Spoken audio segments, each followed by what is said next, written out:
Dimensions. My name is Mary Crow. I'm the Director of Professional and Community Education at Care Dimensions. And we're pleased to have on the show today Dr. Tina Waugh, who is the Medical Director of Quality at Home MD with Care Dimensions. Dr. Waugh, thank you so much for being on the program today. Thanks for having me, Mary. Yeah, we're thrilled about this. So before we dive in, and we're going to talk more about Home MD, the program with Care Dimensions, I want you to tell the audience a bit about yourself. Sure. So I am a family medicine physician. I did my training at the Beverly Hospital Family Medicine Residency Program and basically never left. So I joined a private practice, which was then bought by Beverly Hospital, and became an employed physician until I joined Care Dimensions in February. Oh, that's great. And we're thrilled to have you with us. So, you know, people hear Home MD. So I want you to explain to the audience, what is that? What is Home MD? So Home MD is a primary care practice, and the way I like to describe it to people is that when you go see your primary care doctor, you walk in the front door and you check in, and then you go back to a room. The medical assistant takes you back and checks your vitals, and then into that room comes a provider or a nurse to take care of you, and you go back to the front desk and check out and go home. And if you have a problem or you need a prescription, you call the office, and the nurse or medical assistant or administrator at the front desk can answer your questions, send in prescriptions. And so Home MD is that exact same service, except we take that exam room and we put it in your house. Nice. Oh, I love that description. Yeah. What a great way for people to visualize this. You know, when people hear about Care Dimensions, they think about end-of-life care. Right. So do you have to be at end of life or have a terminal illness to be on Home MD? Absolutely not. Some of our patients are patients of Care Dimensions Palliative Care and Care Dimensions Hospice, but most aren't. And if we need those services, we work closely and collaborate with those teams, but most of our patients don't utilize those services and aren't in need of those services. That's great. Yeah. So tell people, like, what would qualify somebody? Mm-hmm. Most of our patients are 65 and older.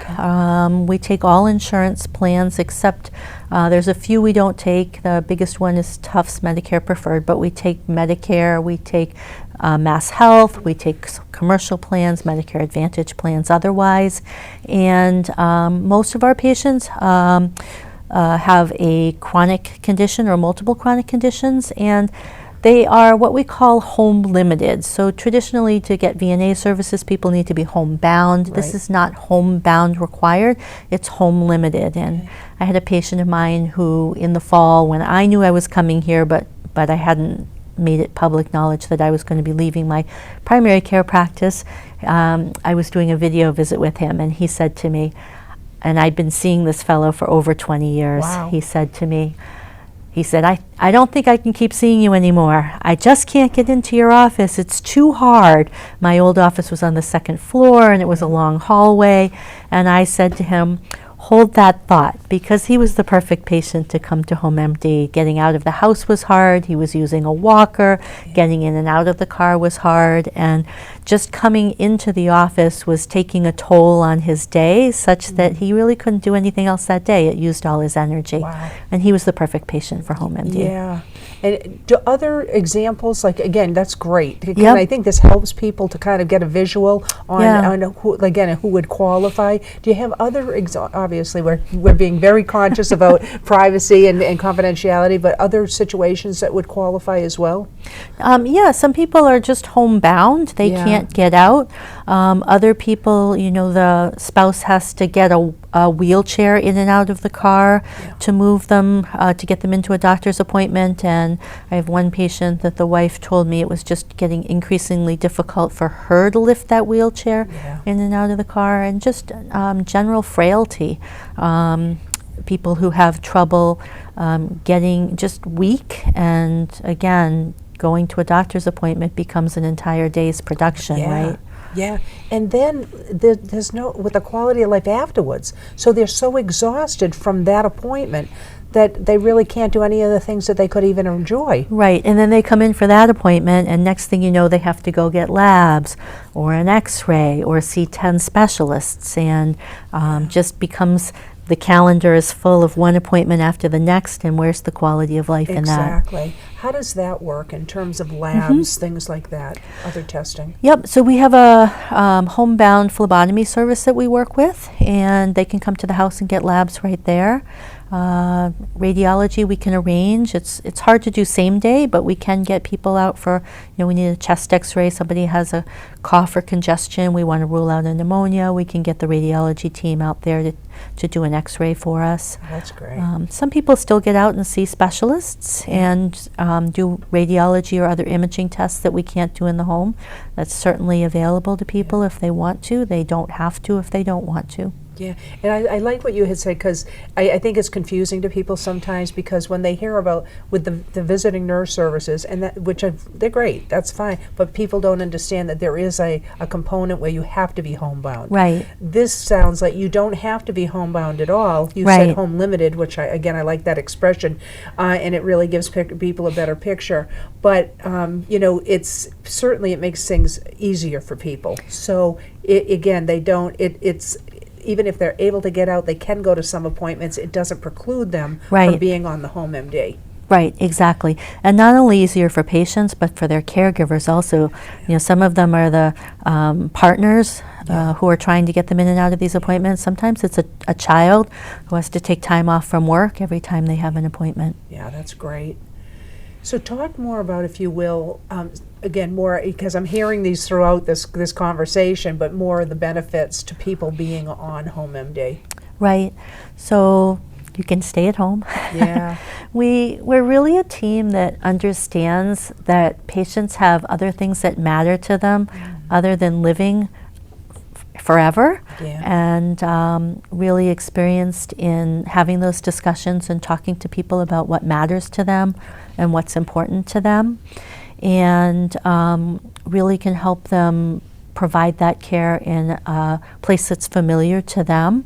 And you do learn a lot about people by seeing them in their own homes. Yeah, that's true too, isn't it? Yep. Yeah, and you can really understand what some of the obstacles are, as well as some of the supports and all of those things that can happen when you're doing that in their own home. Right, you can look in the refrigerator, in the cabinets, and find the food that has thousands of milligrams of sodium for the CHF patients or congestive heart failure patients, and help them understand where the extra salt is coming into their diet.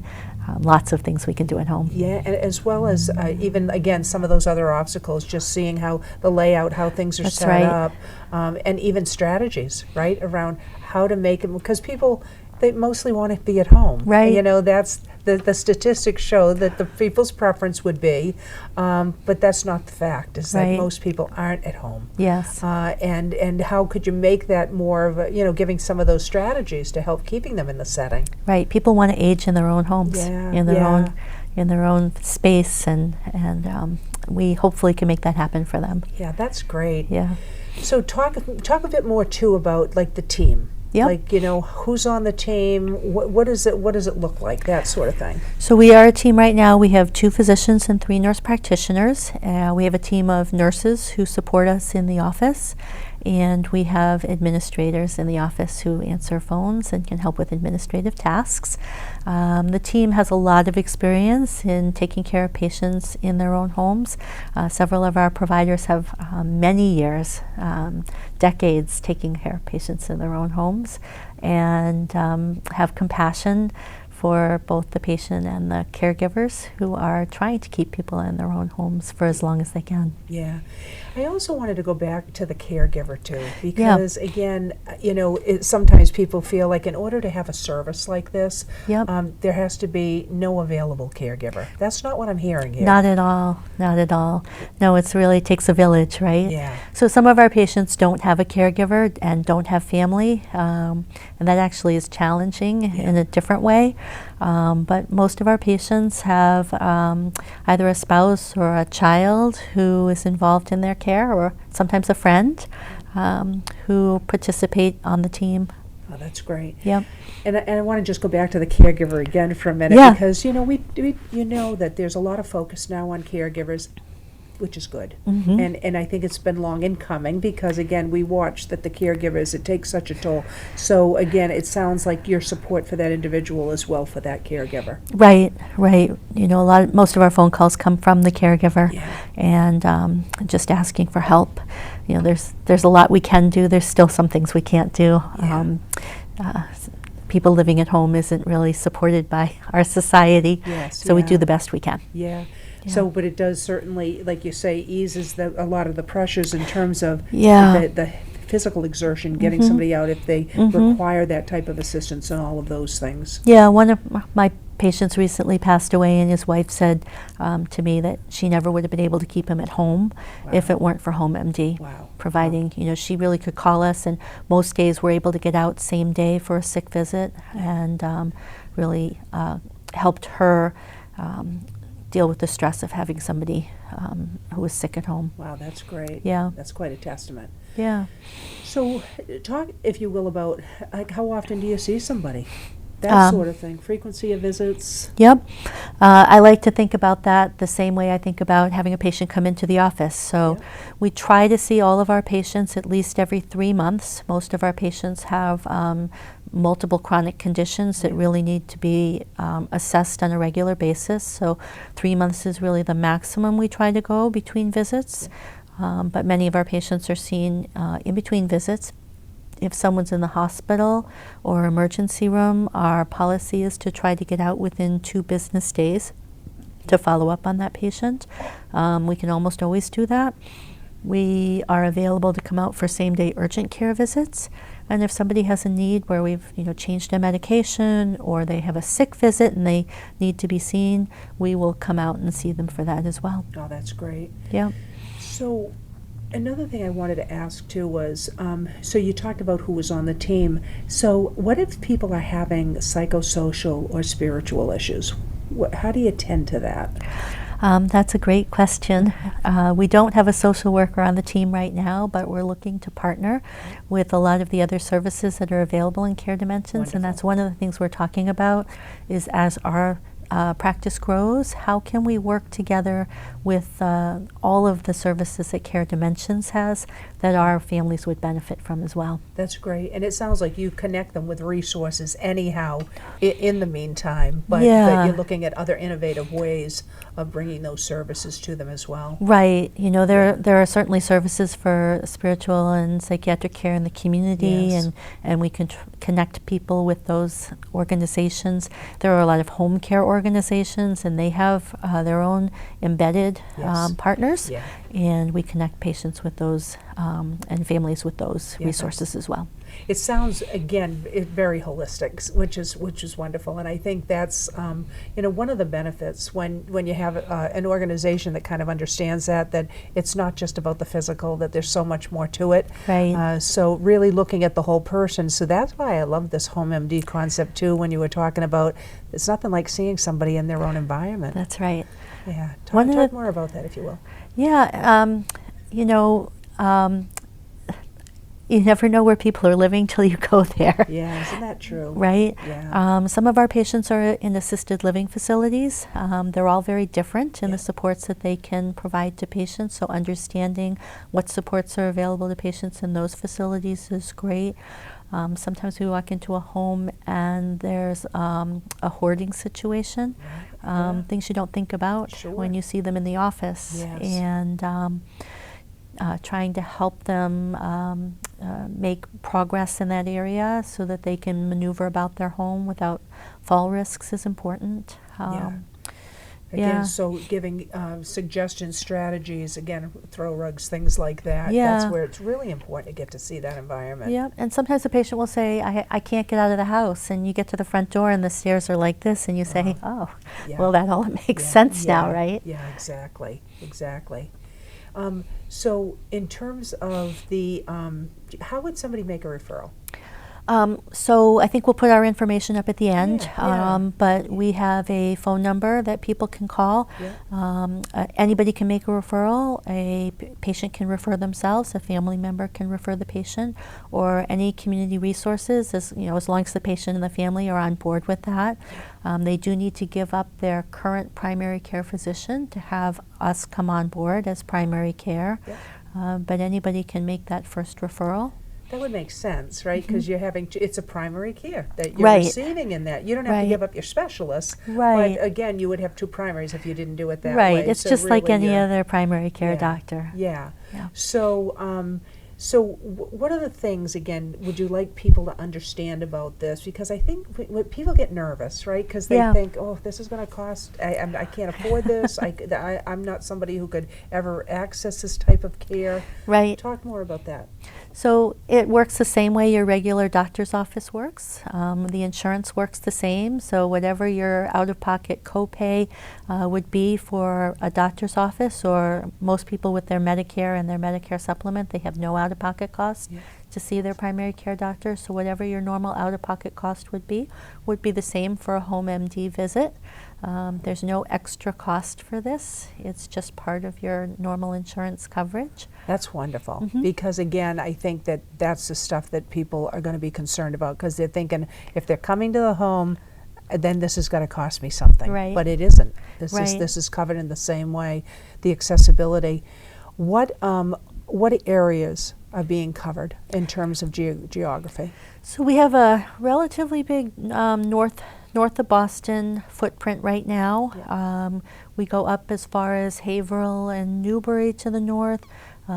We go out to Rockport and Gloucester, Marblehead and Nahant, down to Everett and Revere, and over to Linfield and Middleton. That sort of gives you a sense of what our footprint is. We're looking to grow that. We'd like to, but looking to grow in that current area first before we expand our footprint. Which is great, though, because again, that's a big area Right. that you're already covering. Yep. So people should really not second guess. They should call. Right. Right. Right. I'm sure that's what you would want them to do if they have any questions. Absolutely. And the other thing is, you're not marrying not making a choice for the rest of your life. You're not marrying us. You don't have to get divorced. If you come on board and decide you want to go back to your primary care doctor, you can always go back. It's not a permanent commitment. So it's just like any change in primary care doctors. Yeah. You can come on and leave if it doesn't work for you and your family. Yeah, that's great. We hope it does. Yeah, and I'm sure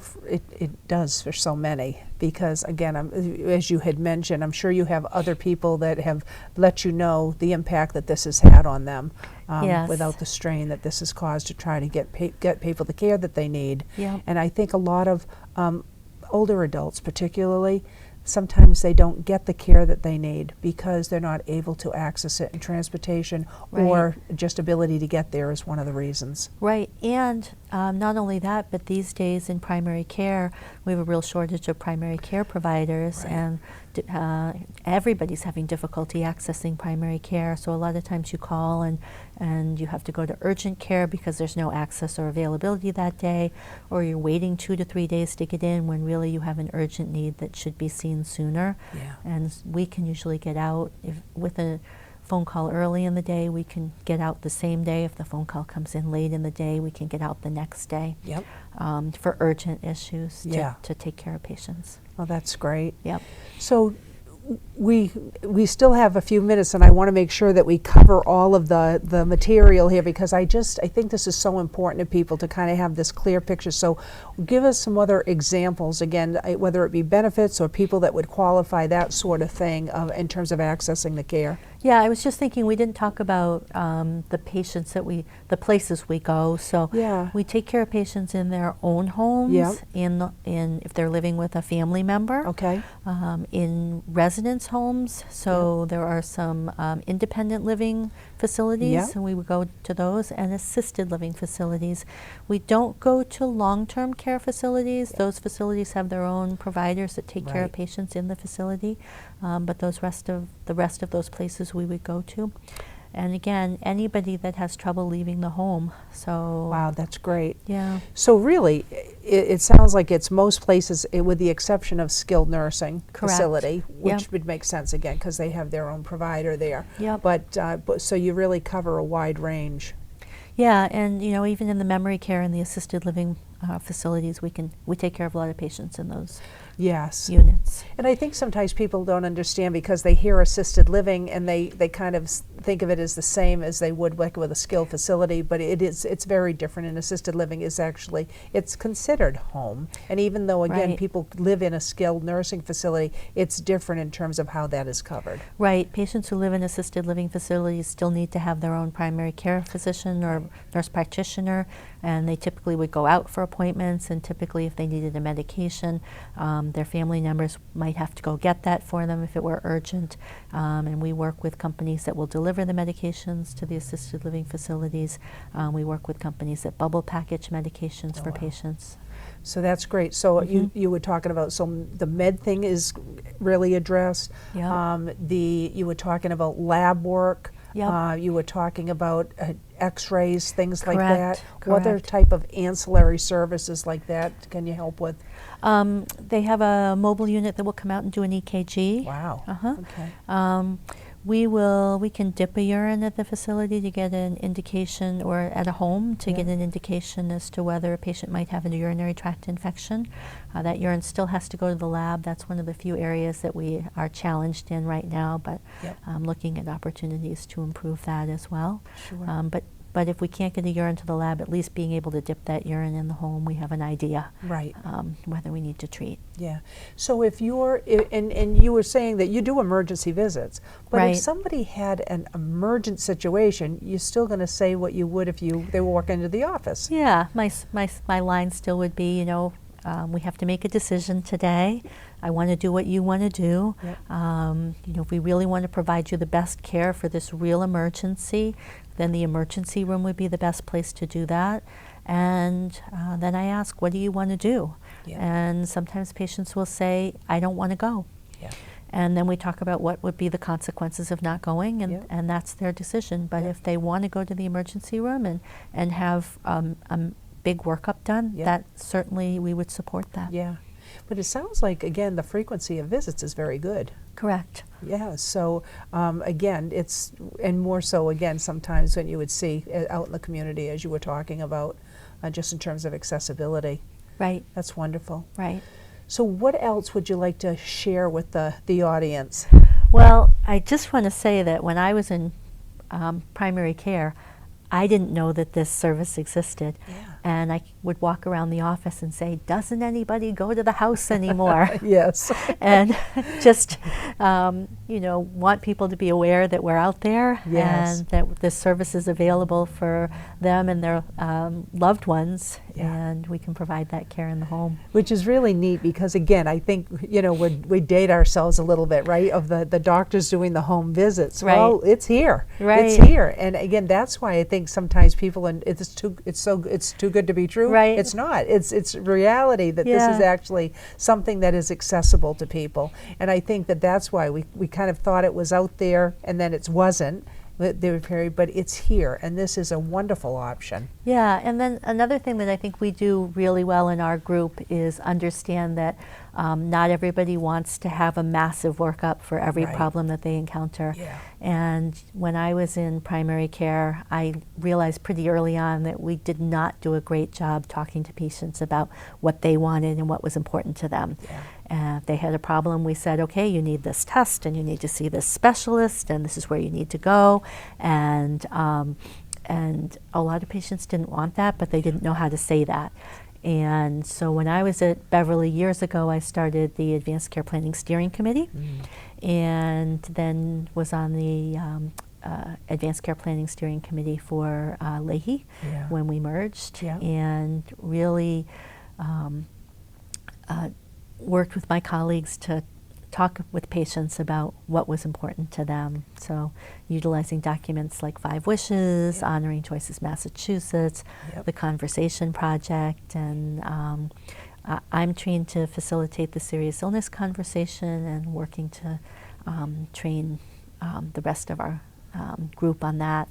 So really just understanding that there's more to people than just numbers and medical tests. Absolutely. And this is so important, these advanced care planning and goals of care conversations, right? The cousins, you have people to understand the distinction, right, between advanced care planning and goals of care. They are both important, both related, and a lot of times these conversations aren't happening in healthcare. I think people expect that their primary care physician will bring that up if it's important, but we know that that's not always the case, and that people need to be educated about this. These conversations are really as skilled as any procedure that you're going to do. And I think this is important. So again, talk more a little bit about that, because I really want people to understand how important this is. I was just going to say that the conversation started when I was in family medicine out in the community when people turned 18. Yes. The healthcare proxy, right? Yeah. And then it really shouldn't be no conversation until you're at end of life and then all of a sudden having a conversation. They're really conversations that people should have with their providers throughout their life. That's right. And particularly as we age and develop chronic conditions, having those conversations around what matters to you, what's important to you, goals of care again. People, do you want to stay in your own home? Yes, I think the answer for most people would be yes. And how can we make that happen? And how much care do you want? And a lot of times when you talk to people about that nodule in their lung, and really talk about what's important to them and what they want, what you realize is they don't want chemo, they don't want radiation, they don't want surgery.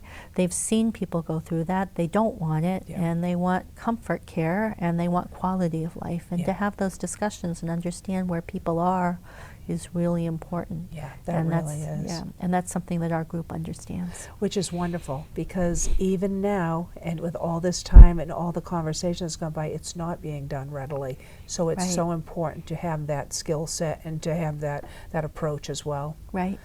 Well, I want to, Dr. Waugh, I want to bring up, because I know we're going to wrap up in a little bit, but I just want to bring up the slide about how people can be in touch if they want to look into being a patient, or also they have any questions, they can reach you at this number. You can reach us at that number. The folks that answer the phone know a lot about HomeMD, can answer your questions, can talk about insurance coverage if you're concerned about that. They know the answers to that. And if you're interested, can book an initial appointment. We try not to do the first visit as an emergency visit. The first visit is an admission visit, where we get to know patients and get all of their information entered into our system, and then they become a patient of HomeMD after that. That's wonderful. And I know we need to wrap up, but is there anything else you want to say before we do? I think I just want to go back to, we're here and we want to take care of people at home, and we know there are a lot more patients out there that could benefit from our services, and we really hope that that the word will get out there. Thank you so much, Dr. Waugh. I really appreciate you taking the time You're and being welcome. on the program today. And I want to thank everybody for tuning in to Timing is Everything, and looking forward to having you at our next program. Home. More than ever, it's your sanctuary. But if you're caring for a loved one with advanced illness, it can feel isolating and worrisome. Care Dimensions can help. As Massachusetts' leading hospice provider, you can count on us for guidance, medical care, and support. We follow all COVID-19 safety precautions to protect you and your family, so you don't have to delay getting the care you need. Visit Care Dimensions online or give us a call.